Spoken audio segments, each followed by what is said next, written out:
A psicologia do dinheiro. Descubra como nossas emoções influenciam nossas escolhas financeiras e aprenda a tomar decisões mais inteligentes. Dan Ariely e Jeff Chrysler. Os autores revelam como pensamos sobre dinheiro e quais são os maiores erros que cometemos ao pensar nele. Ao explorar diversas questões do cotidiano, eles mostram como lidar com as tentações para economizar, fazer escolhas melhores e mais inteligentes. Dan e Jeff falam sobre os medos e os desejos inconscientes que costumam estar por trás de nossos hábitos de consumo, e oferecem ferramentas para que você use o dinheiro a seu favor. O que é o dinheiro? Os cassinos aperfeiçoaram a arte de tomar o dinheiro das pessoas. Se analisarmos a cena de uma pessoa no cassino, perceberemos alguns erros que cometemos, mesmo em ambientes menos maliciosos. Os autores apresentam algumas questões que devemos nos atentar para não cair em armadilhas financeiras. Contabilidade mensal. A pessoa está preocupada com as finanças, então decide economizar no café da manhã, porém gasta tranquilamente $200 no cassino. Esta grande contradição ocorre porque utilizamos contas mentais. Ao converter o dinheiro real em moedas coloridas em um cassino, a pessoa deixa de usar a conta mental de despesas diárias e passa a usar a conta do entretenimento. Isso faz com que a pessoa se sinta diferente ao gastar o dinheiro, que no final das contas sai todo do mesmo lugar. O preço do que é grátis. O indivíduo fica empolgado por estacionar de graça e ganhar bebidas de cortesia no cassino. Mesmo que ele não esteja pagando diretamente por isso, o grátis altera seu estado de humor e sua capacidade de julgar os seus gastos nos jogos. A dor do pagamento. Ao utilizar fichas de plástico, a pessoa não sente que está pagando, mas sim se divertindo. Sem sentir a perda de dinheiro a cada ficha, sem ter plena noção do que está gastando, ela fica menos consciente e atenta às suas decisões. O mesmo ocorre quando utilizamos cartões de crédito. Relatividade. Uma pequena gorjeta e uma pequena taxa parecem insignificantes diante das pilhas de fichas coloridas nas mesas do cassino.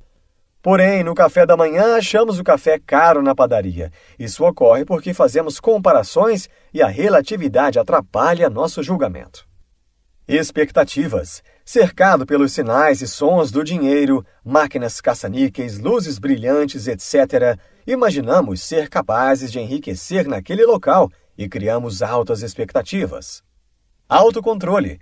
Influenciado pelo estresse e pelo ambiente, pelos funcionários e pelas oportunidades fáceis, o indivíduo sente dificuldade em resistir à tentação de apostar por impulso, em vez de pensar nos benefícios de dispor desses $200 a mais no futuro. Os autores dizem que todas essas situações podem parecer exclusivas de um cassino, mas na verdade o mundo real é bem mais parecido com um cassino do que gostaríamos de admitir. Embora a maioria de nós acredite ter uma noção sobre esse assunto, a verdade é que não entendemos o que o dinheiro é e o que faz a nosso favor, e mais surpreendentemente, o que ele causa em nós. Dan e Jeff questionam: o que é exatamente o dinheiro? O que faz a nosso favor? E o que causa em nós? O dinheiro representa valor. Ele em si não tem valor, apenas representa o valor de outras coisas que podemos obter com ele. Existem algumas características que o tornam útil para nós. Ele é genérico, podemos trocá-lo por quase tudo. Ele é divisível, pode ser aplicado a quase qualquer coisa, grande ou pequena. É intercambiável. Não precisamos de uma peça de moeda específica, porque ele pode ser substituído por qualquer outra peça representando o mesmo valor. É armazenável. Pode ser usado a qualquer momento, agora ou no futuro. O dinheiro nos permite poupar, testar coisas novas, compartilhar e nos especializar. O dinheiro mudou a condição humana, tanto quanto qualquer outro avanço. Os autores dizem que, embora seja necessário reconhecer a importância e a utilidade do dinheiro, infelizmente alguns dos seus benefícios são também a fonte de suas maldições.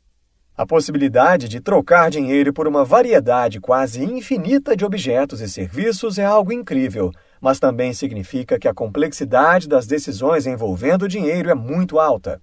Sempre que o dinheiro é acrescentado, qualquer decisão fica mais difícil. Por que essas decisões envolvendo dinheiro tornam-se mais complicadas? Por causa dos custos de oportunidade. Precisamos fazer escolhas e sacrifícios. Precisamos escolher coisas que vamos deixar de fazer.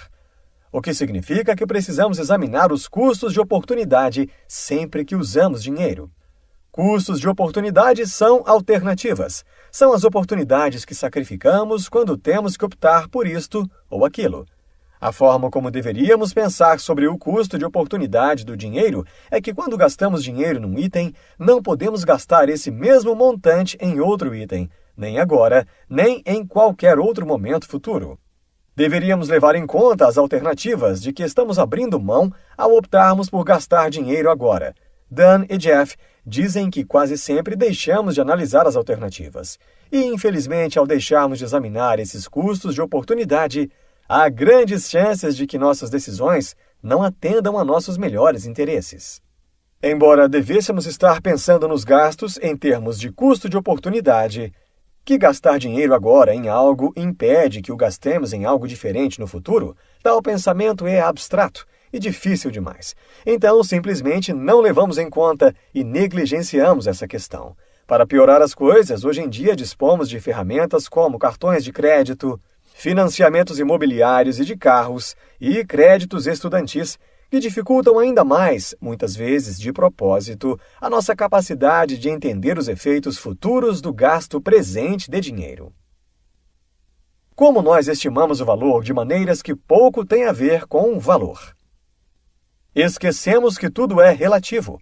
Quando vemos uma liquidação, não deveríamos considerar qual era o preço ou quanto estamos poupando. Pelo contrário, devemos considerar quanto realmente iremos gastar. Comprar uma roupa de R$60, cujo preço normal seja R$100, não é economizar R$40, é gastar R$60. Quando é difícil medir o valor de algo diretamente, nós o comparamos com outras coisas, como um produto concorrente ou outras versões do mesmo produto.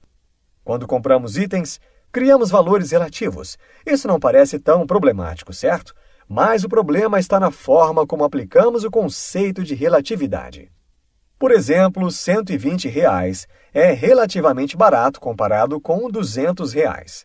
Mas deveríamos comparar R$120 com zero, ou com todas as outras coisas que poderíamos comprar com os mesmos R$120, mas não compramos.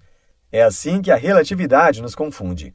A lista de coisas que são afetadas pela relatividade vai além de produtos como telefones celulares e roupas. A relatividade afeta a nossa sensação de autoestima também. Muitas vezes avaliamos nossa felicidade baseada naquilo que os outros têm e como se sentem, ao invés de avaliar o que é felicidade para nós mesmos. Compartimentalizamos. É importante lembrar-se de que todo real é igual. Seja qual for a sua origem, nosso emprego, uma herança, um bilhete de loteria. O dinheiro é todo nosso e pertence, na verdade, a uma só conta, independente da origem. Se nos vemos desperdiçando certos tipos de dinheiro só porque na nossa mente ele pertence à conta de bônus ou ganhos, precisamos parar, pensar e nos lembrar de que é apenas dinheiro, nosso dinheiro. Mas também temos que nos lembrar de que a contabilidade mental para categorizar os nossos gastos pode ser uma ferramenta de orçamento útil, caso seja difícil fazer cálculos de custos de oportunidade constantes e rápidos. Para quem tem dificuldade em fazer estes cálculos rápidos, os autores sugerem que decidam quanto querem gastar numa categoria ampla de irrestritos. As coisas sem as quais podem viver, como um café especial, sapatos elegantes ou uma noite de bebedeira. Pegue essa quantia semanalmente e coloque-a num cartão de débito pré-pago. Agora, para essa categoria, elas contarão com um orçamento novo toda segunda-feira. O saldo do cartão mostrará como vem sendo usado e os custos de oportunidade dentro dessa categoria geral. Assim, o custo de oportunidade das decisões será imediatamente conhecido. Basta olhar o saldo dos gastos irrestritos. Uma descoberta interessante sobre como categorizamos o dinheiro é que as pessoas que se sentem culpadas sobre como o obtiveram, com frequência doam parte dele à caridade. Ou seja, como gastamos o dinheiro depende de como nos sentimos em relação a ele. Evitamos a dor do pagamento. Os autores explicam que a dor do pagamento é o que sentimos quando pensamos em nos separarmos do nosso dinheiro. A dor não vem do próprio gasto, mas dos nossos pensamentos sobre o gasto. Quanto mais pensamos nele, mais doloroso fica. E se acontece de consumirmos algo enquanto pensamos no pagamento, a dor do pagamento afeta profundamente a experiência inteira, tornando-a menos agradável. A dor incomoda, mas também é importante, pois nos informa que algo está errado. A dor do pagamento deveria nos impedir de tomar decisões de gasto dolorosas. Mas, em vez de acabarmos com a dor, nós, com a ajuda de serviços financeiros como cartões de crédito, apenas a reduzimos. Confiamos em nós mesmos. Os autores dizem que, conscientemente ou não, contamos com a nossa inteligência ao fazermos julgamentos de valor. Nossa confiança excessiva em nós mesmos é mais perigosa quando se trata de nossas primeiras impressões, quando tendemos a nos tornar vítimas da ancoragem. Dan e Jeff explicam que a ancoragem ocorre quando somos levados a uma conclusão gerada por algo que não deveria ter nenhuma importância para a nossa decisão. É quando deixamos informações irrelevantes poluírem o processo de tomada de decisão. Ancoramos de diversas maneiras. Comportamento de manada é a ideia de que seguiremos a multidão, de que supomos que algo é bom ou ruim, baseados no comportamento de outras pessoas. O comportamento de automanada é a mesma ideia do comportamento de manada, porém nós baseamos nossas decisões não naquelas de outras pessoas, mas em decisões semelhantes que tomamos no passado. Supomos que algo tem grande valor porque nós o avaliamos bem antes. Avaliamos algo pelo que normalmente custa ou sempre custou, porque confiamos em nossos comportamentos passados. A ancoragem mostra a importância de decisões prematuras sobre preços que fixam um valor em nossa mente e afetam os nossos cálculos do valor daquele momento em diante. Os autores afirmam que decisões passadas não são garantia de resultados futuros. Você não deve acreditar em tudo que pensa e presume. Supervalorizamos o que temos. Em um mercado ideal, vendedores e compradores deveriam chegar à mesma avaliação de um determinado item. Na maioria das transações reais, porém, o proprietário de um item acredita que ele vale mais do que o comprador acredita.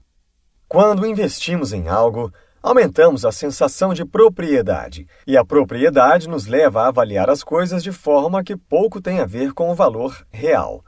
A propriedade de um item leva-nos a supervalorizá-lo por causa do efeito dotação.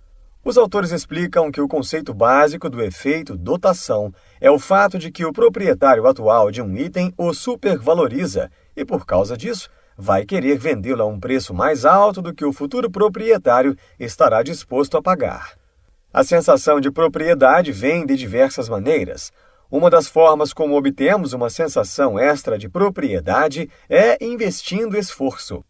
Quanto mais trabalho temos em algo, mais apegados ficamos e maior a nossa sensação de propriedade. Podemos também experimentar algo conhecido como propriedade virtual, que é quando atingimos essa sensação de propriedade, esse gosto, contato ou sensação suficiente de um produto sem comprá-lo de fato, como acontece em alguns comerciais que inspiram a nos sentir conectados aos produtos, o que nos deixa mais dispostos a adquiri-los. A aversão à perda funciona em conjunto com o efeito dotação. Não queremos abrir mão do que possuímos em parte porque o supervalorizamos, e o supervalorizamos em parte por não querermos renunciar àquilo. Uma forma de superar as armadilhas da posse é tentar nos separar psicologicamente das coisas que possuímos, para avaliarmos mais precisamente o valor delas. Deveríamos pensar em onde estamos agora e o que acontecerá a seguir, não de onde viemos. Preocupamo-nos com esforço e justiça. Os autores aconselham a não perder tempo especulando se algo tem um preço justo. Em vez disso, veja o quanto aquilo vale para você. Também podemos nos equivocar ao julgar se um preço é justo e se exigiu ou não um grande esforço. Reconheçamos também que existe valor no conhecimento e na experiência. Chaveiros, artistas, autores de livros sobre dinheiro, o valor do trabalho deles não vem do tempo e do esforço que precisaram exercer no trabalho em si, mas do tempo e do esforço que dedicaram a estudar, se especializar e a praticar durante toda a vida. Artesãos aperfeiçoaram a arte de fazer seu trabalho parecer fácil, mas não é. Muitas vezes, ao somarmos inconscientemente esforço e valor, somos levados a pagar mais pela incompetência. É fácil pagar por um esforço evidente e visível. É mais difícil pagar alguém que é realmente bom no que está fazendo. Alguém que realiza o serviço rapidamente e sem muito esforço, porque sua experiência permite que seja eficiente. Os autores dizem que não é o esforço o objetivo, mas a aparência de esforço que rege a psicologia de quanto estamos dispostos a pagar. Acreditamos na magia da linguagem e dos rituais. A linguagem pode moldar a forma como vivemos as nossas experiências. Ela pode fazer com que prestemos mais atenção no que consumimos e direcionar o nosso foco para partes específicas daquilo. Pode nos ajudar a apreciar as nossas experiências mais do que apreciaríamos normalmente. E quando temos mais prazer com algo, seja com a experiência física de consumi-lo ou com a linguagem que o descreve, nós o valorizamos mais e estamos dispostos a pagar mais por aquilo. Os autores dão um exemplo de 2 restaurantes que funcionam lado a lado. Um oferece um hambúrguer que é apresentado como carne com 80% menos gordura. O vizinho tem ofertas semelhantes, porém descreve seu hambúrguer como carne com 20% de gordura. Os 2 oferecem o mesmo hambúrguer, mas a linguagem nos faz querer a carne com 80% menos gordura. Uma linguagem difícil transmite uma sensação de expertise. Ela nos lembra de que aqueles que a utilizam sabem mais do que nós, de que devem ter se esforçado muito e por bastante tempo para adquirir os conhecimentos e habilidades, portanto, devem ser super valiosos. Os autores afirmam que os rituais que praticamos durante o consumo tornam a experiência especial. Também obtemos uma sensação maior de controle por meio dos rituais. Uma atividade torna-se familiar, mais conhecida, torna-se nossa quando a ritualizamos. Estamos no comando, e isso também acrescenta valor. Os rituais fazem a comida parecer mais saborosa, os eventos parecerem mais especiais e a vida parecer mais viva. Supervalorizamos as expectativas. As expectativas alteram o valor de nossas experiências durante 2 períodos diferentes: antes da compra e durante a vivência.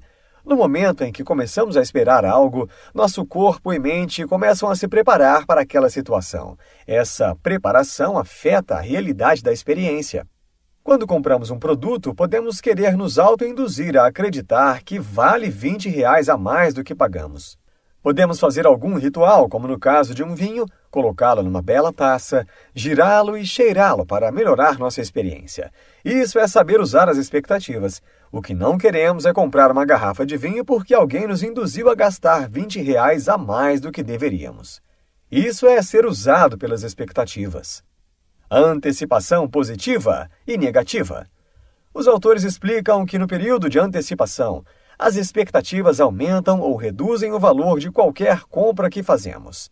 Se esperamos que uma experiência seja positiva, nós nos preparamos para ela, e o mesmo vale para as expectativas negativas. Se sentimos prazer ao pensarmos em férias divertidas, isso aprimora a nossa experiência das férias quando chegarmos lá.